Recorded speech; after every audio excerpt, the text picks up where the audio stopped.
स्वागत है आपका हमारे ह्यूमैनिटीज़ क्लास में। क्लास 11th का जैसा आपको पता है कि दो बुक है।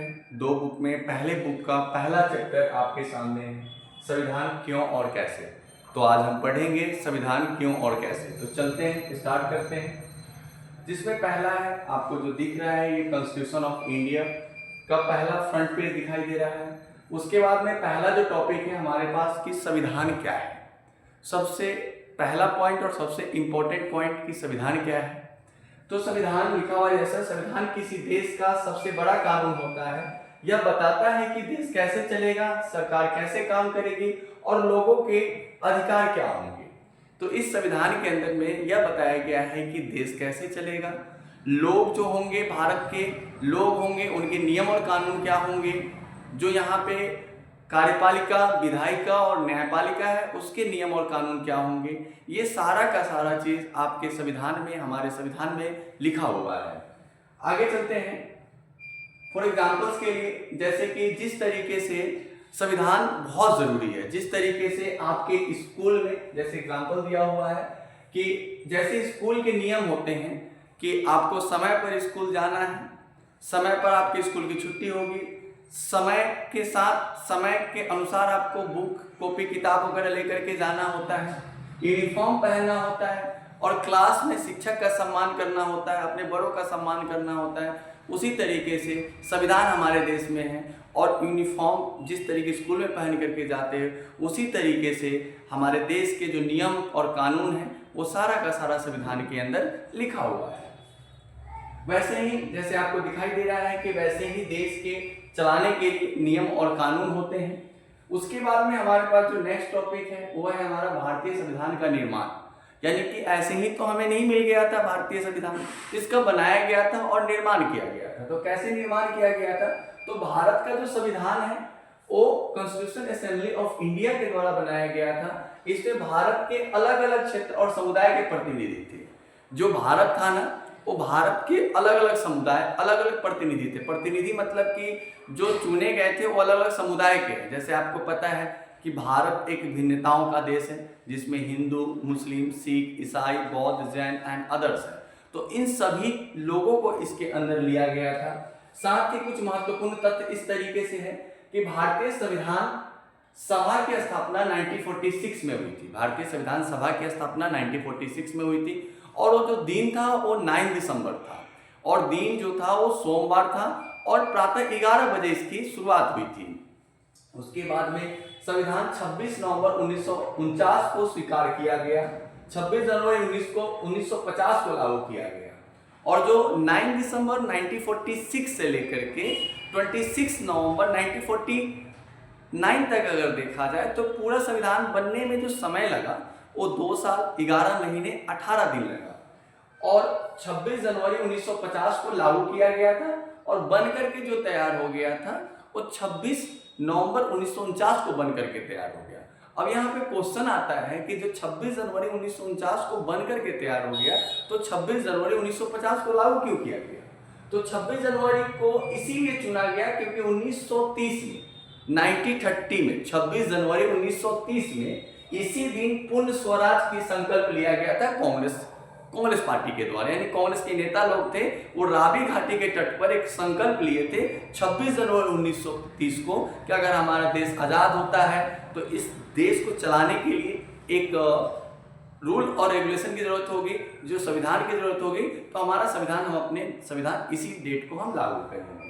आगे चलते हैं। संविधान जो बनाया गया था उसमें प्रारूप समिति था जिसको ड्राफ्टिंग कमेटी बोला जाता है। जो संविधान बनाया गया था प्रारूप समिति था। तो संविधान बनाने के लिए एक समिति बनाई गई थी जिसे हम प्रारूप समिति कहा जाता है। इसके जो अध्यक्ष थे वो B.R. अम्बेडकर थे। इन्हें भारतीय संविधान का शिल्पकार कहा जाता है और जो प्रारूप समिति थे उनके जो अध्यक्ष थे उनको क्या कहा जाता है, डॉक्टर B.R. अम्बेडकर कहा जाता है। संविधान की कुछ विशेषताएं हैं और संविधान की विशेषताएं इस तरीके से है कि भारत का संविधान कई देशों के संविधान से प्रेरित है। इसकी कुछ महत्वपूर्ण विशेषताएं हैं। भारत, हम लोगों ने ना, हमारे जो संविधान बनाने वाले जो लोग थे वो ऐसे ही संविधान नहीं बना दिया गया था, उन्हें सभी देशों को समझा था। सभी देशों से अच्छी अच्छी चीज़ें लिया था उन्होंने। उसी तरीके से जो हमारे भारत का संविधान कई देशों के संविधान से प्रेरित है। इसकी कुछ महत्वपूर्ण विशेषता ये है कि सबसे लंबा लिखित संविधान जो है वो भारत का है। पूरे वर्ल्ड के अंदर में अगर बात करें तो सबसे लिखित जो संविधान है वो भारत का है, और लिखित में सबसे बड़ा संविधान। और भी देश में लिखित संविधान है, लेकिन भारत में जो लिखित संविधान है वो क्या है, सबसे बड़ा लंबा संविधान है। और दूसरा, लोकतंत्र की स्थापना होता है। संविधान भारत को लोकतांत्रिक देश बनाता है जहां जनता अपने प्रतिनिधि चुनती है। जो संविधान में लिखा हुआ है कि जो लोकतंत्र की नींव है, और लोकतंत्र में क्या होता है, जनता, हम और आप अपने प्रतिनिधि को चुनते हैं। तो प्रतिनिधि के रूप में हम एमएलए को देखते हैं और एमपी को देखते हैं। एमएलए को मतलब विधायक होता है, और सांसद जो होता है हमारे प्रतिनिधि होते हैं, और उसको चुनने का अधिकार सिर्फ जनता को ही है। उसके बाद में जो संविधान में है वो मौलिक अधिकार है हमारे पास। संविधान में नागरिकों को कई अधिकार देता है, जैसे समानता का अधिकार, स्वतंत्रता का अधिकार और शिक्षा का अधिकार। जो संविधान है वो अनेकों अधिकार देते हैं, समानता का अधिकार, शिक्षा का अधिकार, और भी बहुत सारे अधिकार। 6 मौलिक अधिकार हैं हमारे पास। संघीय व्यवस्था है भारत के अंदर में। भारत में केंद्र और राज्य दोनों की सरकारें होती हैं, और यह व्यवस्था को संघीय व्यवस्था कहते हैं। यानी कि भारत के अंदर में केंद्र लेवल पे और राज्य लेवल पे अलग अलग सरकारें कार्य करती है। अलग अलग 2 तरीके की सरकार होती है, तो इसको क्या बोलते हैं हम, संघीय व्यवस्था बोलते हैं। साथ में संविधान की सत्ता का स्रोत जो है, संविधान की शक्ति जनता से आती है। जो संविधान में जो शक्ति आता है वो जनता से आती है, क्योंकि हम और आप जो इसके अंदर कार्यपालिका, विधायिका और न्यायपालिका के जो रूल लिखे हुए उस सभी रूल को हम फॉलो करते हैं। इसलिए इसकी कारण प्रस्तावना की शुरुआत जो होती है, संविधान में एक प्रस्तावना है जिसकी शुरुआत होती है, उसमें लिखा हुआ है हम भारत के लोग, हम सभी भारत के क्या है, हम सभी भारत के लोग हैं। यानी कि इसका मतलब है कि देश की असली शक्ति जनता के पास होती है। अब बात आती है कि संविधान के बारे में पढ़ने के बाद आखिर में संविधान की जरूरत क्यों है हमें, आखिर में संविधान की जरूरी क्यों है हमें। तो संविधान की जरूरत इसलिए है कि देश को चलाने के लिए, नियम देने के लिए, देश जब चलाते हैं तो कुछ नियम और कानून की जरूरत होती है हमें। उस देश को चलाने के लिए नियम और कानूनों को सही तरीके से सुचारू रूप से लागू करने के लिए हमें संविधान की जरूरत है। संविधान देश को चलाने के लिए नियम और कानून तय करता है। इसे सरकार को पता होता है कि उसे कैसे काम करना है, सरकार की शक्तियों को सीमित करने के लिए होता है। अगर संविधान ना हो तो सरकार अपनी मर्जी से कुछ भी कर सकती है, वो फिर जो कुछ भी उसको करना है वो अपनी मर्जी से करेगा। संविधान सरकार की शक्तियों को सीमित और नियंत्रित करती है। जो संविधान है वो सरकार की जो शक्ति है उसको सीमित करती है और नियंत्रित करती है, क्योंकि उसको पता है कि कभी भी वो संविधान के नीचे जाकर के काम करेंगे, संविधान से ऊपर जाकर के काम नहीं करेंगे। जो रूल और रेगुलेशन, जो नियम और कानून संविधान में लिखा हुआ है उसी के आधार पर वो काम करेंगे। तीसरा जो है, नागरिकों के अधिकारों की रक्षा के लिए संविधान नागरिकों को कई मौलिक अधिकार देता है। जो संविधान है वो नागरिकों को कई मौलिक अधिकार देता है, जिसको हम इंग्लिश में फंडामेंटल राइट्स बोलते हैं। जैसे कि समानता का अधिकार, स्वतंत्रता का अधिकार, शिक्षा का अधिकार। इन अधिकारों की रक्षा संविधान करता है। जो समानता का अधिकार है, स्वतंत्रता का अधिकार है, शिक्षा का अधिकार है, और भी 3 अधिकार है। उन सभी अधिकारों का रक्षा कौन करता है, संविधान करता है। सरकार की संरचना तय करता है। जो कॉन्स्टिट्यूशन है, जो संविधान है, वो सरकार की संरचना तय करता है। संरचना तय करने का मतलब है कि संविधान यह तय करता है कि कौन कानून बनाएगा, कौन कानून लागू करेगा और कौन न्याय देगा। ये संविधान ही तय करता है। उदाहरण के लिए जैसे कि संसद कानून बनाती है और साथ ही सरकार कानून लागू करती है और न्यायालय उसको क्या करता है, न्याय दिलवाता है। नेक्स्ट पॉइंट जो है, देश में समानता और न्याय बनाने रखने के लिए संविधान की जरूरत होती है। संविधान कहता है कि सभी नागरिक कानून के सामने, संविधान कहता है कि सभी नागरिक कानून के सामने क्या है, बराबर है। शिक्षा के साथ धर्म, जाति या भाषा के आधार पर भेदभाव नहीं हो। यानी कि भारत में संविधान के अनुसार सभी व्यक्ति बराबर हैं। शिक्षा के आधार पर, जाति के आधार पर और धर्म के आधार पर भेदभाव नहीं किया जाएगा हमारा। यानी साफ साफ लिखा हुआ है, किसी के साथ धर्म, जाति, भाषा के आधार पर भेदभाव नहीं किया जाएगा। अगर कोई बंगाल का है, वहाँ का लोकल लैंग्वेज बोल रहा है, तो उसके साथ बदतमीजी नहीं किया जाएगा। और ना ही मतलब क्षेत्रीय भाषा को लेकर के या जाति को लेकर या धर्म को लेकर के भेदभाव नहीं किया जाएगा, सबको समान नज़र से देखा जाएगा। उसके बाद में अगर संविधान नहीं हो तो क्या होगा, एक क्वेश्चन है कि अगर संविधान नहीं हो तो क्या होगा। अब इस जो कुछ ही पढ़ा हमने, संविधान होगा तो ये होगा, संविधान होगा तो ये होगा, सरकार की शक्ति तय कर रहे थे, इंसान हम लोग नागरिकों की मौलिक अधिकार तय किया जा रहा था। लेकिन अगर संविधान ही ना हो तो क्या होगा, तो कुछ पॉइंट है आपके पास कि संविधान ना हो तो क्या होगा। जैसे अगर स्कूल में कोई नियम ना हो, कोई भी कभी भी आ सकता है, कोई कभी भी अनुशासन में नहीं रहेगा, पढ़ाई सही से नहीं होगा। उसी तरीके से देश में अगर संविधान नहीं होगा तो सारे के अस्त व्यस्त हो जाएंगे। वैसे ही देश में संविधान ना हो तो व्यवस्था बिगड़ सकती है।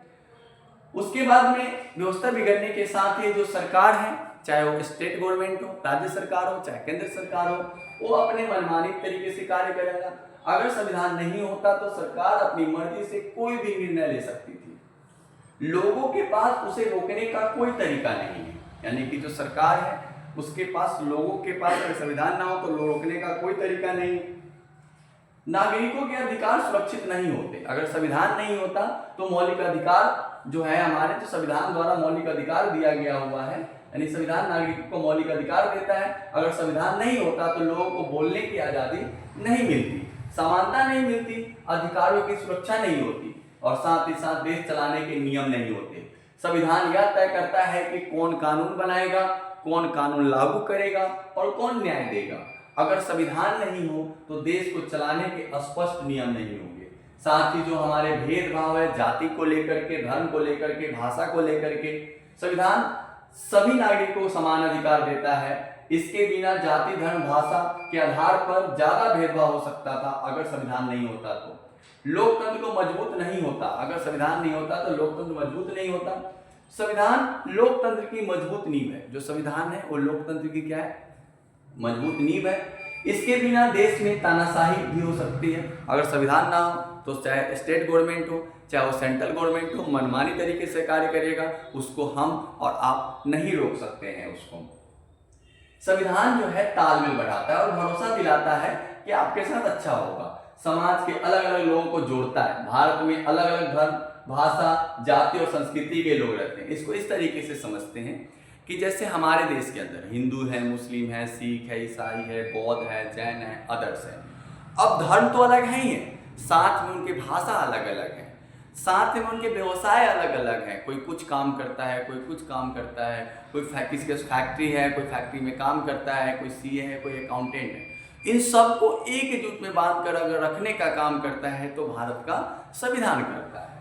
भारत में अलग अलग भाषा, जाति और संस्कृति के लोग हैं। संविधान सभी को समान अधिकार देता है, जिससे समाज में तालमेल बना रहता है, सभी नागरिकों को भरोसा पैदा करवाता है। यानी कि आपको भी और मुझे भी और हम सबको भरोसा है संविधान पे कि न्यायालय में न्याय होगा, न्याय के सिवा कुछ नहीं होगा। उसी तरीके से संविधान यह भरोसा दिलाता है कि सभी नागरिकों के साथ सम्मान व्यवहार होगा, किसी के साथ अन्याय नहीं होगा। इससे लोगों की सरकार और कानून पर विश्वास होता है। जैसे ही हमारा और आपका न्यायालय पे भरोसा हो जाता है, वैसे ही हम सब क्या करते हैं कि सरकार और कानून पर विश्वास हो जाता है कि सरकार गलत नहीं करेगी क्योंकि कानून है। सरकार और जनता के बीच में विश्वास बनता है। संविधान सरकार के नियमों में रखता है। जो संविधान है वो सरकार को तानाशाह नहीं बनाता है, अपने मन की नहीं करने देता है और अपने जो नियम है उसी के अनुसार रखता है। सरकार संविधान के अनुसार काम करती है, इसलिए जनता को भरोसा रहता है कि सरकार गलत काम नहीं करेगी। और जो भी सरकार है, चाहे स्टेट गवर्नमेंट हो, चाहे सेंट्रल गवर्नमेंट हो, राज्य सरकार हो या केंद्र सरकार हो, वो संविधान के अनुसार ही काम करता है, संविधान से हट करके काम नहीं करता है। विवादों को शांतिपूर्ण तरीके से हल करने में मदद करता है। संविधान कानून और न्यायालय के माध्यम से विवादों को न्यायपूर्ण समाधान करता है। जो संविधान है वो न्यायालय के माध्यम से विवादों का न्यायपूर्ण समाधान करता है। इससे समाज में शांति और सहयोग बना रहता है। जैसे कि संविधान जो है वो कानून और न्यायालय जो है उसको एक साथ मिलकर के विवाद जो होता है वो न्यायपूर्ण तरीके से समझौता होता है। जैसे फॉर एग्जाम्पल्स के लिए वैसे ही संविधान के नियम समाज में तालमेल और भरोसा बनाए रखता है। जैसे कि कोई क्रिकेट मैच है, कैप्टन एक होता है, खेल के कुछ नियम होते हैं, दो ग्रुप होता है, ग्रुप ए को भी मानना है, ग्रुप बी को भी मानना है। जो भी जैसे खेल में कुछ नियम होते हैं, सभी खिलाड़ी एक ही नियम मानते हैं, इसी खेल में झगड़ा नहीं होता है। अगर सब अलग अलग नियम बनाए, अलग अलग कानून बनाए तो झगड़ा तो होना संभव है। उसी तरीके से भारतीय संविधान में कुछ ऐसा चीज़ों का प्रावधान किया गया हुआ है जो हिंदू, मुस्लिम, सिख, ईसाई, बौद्ध और जैन जो भी होंगे वो सारे के सारे एक ही धर्म, एक ही संविधान को मानेंगे। संविधान के अगर प्रकार की बात करें तो संविधान के दो प्रकार होते हैं, एक लिखित संविधान होता है और एक अलिखित संविधान होता है। सबसे पहले बात करते हैं लिखित संविधान क्या होता है। तो लिखित संविधान जो होता है, लिखित संविधान वह होता है जिसमें देश के सभी नियम और कानून एक लिखित दस्तावेज में स्पष्ट रूप से लिखे होते हैं। एक संविधान होता है जिसमें देश कैसे चलेगा, कार्यपालिका कैसे कार्य करेगा, न्यायपालिका कैसे कार्य करेगा और विधायिका कैसे कार्य करेगा, सारे नियम और कानून एक बुक के अंदर होते हैं। उदाहरण के लिए अगर समझें तो इंडिया के अंदर, यूनाइटेड स्टेट के अंदर और फ्रांस के अंदर ये सारी चीजें हैं। और विशेषताएं क्या होता है कि नियम स्पष्ट होते हैं कि अगर ऐसा हुआ, कोई गलत कर रहा है तो उसके साथ क्या करना है, कोई अच्छा कर रहा है तो उसके साथ क्या करना है, मतलब सब कुछ पहले से लिखा हुआ है इसके अंदर। नागरिक के अधिकार लिखित रूप में होते हैं, जो हमारे और आपके जो मौलिक अधिकार है वो सारे के सारे पहले लिखा हुआ है। लिखित संविधान जैसे स्कूल के कुछ रूल बुक होते हैं जिसमें सभी नियम लिखे होते हैं, उसी तरीके से आपको पता है स्कूल में जाते हैं, इस दिन ये ड्रेस पहनना है, इस दिन ये बुक लेकर के जाना है, इस टाइम टेबल के अनुसार जाना है, उसी तरीके से पहले ऑलरेडी बता दिया जाता है स्कूल के अंदर। उसी तरीके से संविधान में सब कुछ ऑलरेडी लिखा हुआ है कि किस तरीके से उसको कार्य करना है। कुछ अलिखित संविधान है जैसे जिसको बोलते हैं अनरिटन कॉन्स्टिट्यूशन। अलिखित संविधान वह संविधान होता है, अलिखित संविधान वह होता है जिसमें नियम एक ही लिखित दस्तावेज में नहीं होते बल्कि परंपरा और कानूनों और न्यायालय के निर्णयों पर आधारित होते हैं। जैसे कि यहाँ पे परंपरा तरीके से जो आ रही है, पहले चलती आ रही है, समय के साथ कुछ परिवर्तन कर दिया जाएगा, इसमें पहले से कुछ भी लिखा हुआ नहीं रहता है। जैसे कि न्यूजीलैंड के अंदर है, इजराइल के अंदर है। उसके बाद में इसके कुछ विशेषताएं, नियम परंपरा और परंपरागत कानूनों पर आधारित होते हैं, समय के साथ आसानी से बदले जा सकते हैं। इसमें जो अलिखित संविधान में है, अगर चाहे तो समय के साथ आसानी से इसको बदला जा सकता है। साथ में अलिखित संविधान जैसे कुछ नियम परंपरा से चलते आ रहे हैं, वो लिखे नहीं होते हैं और वो दर पीढ़ी चलते आ रहे हैं, उसी को फॉलो करते हैं ये। तो इस तरीके से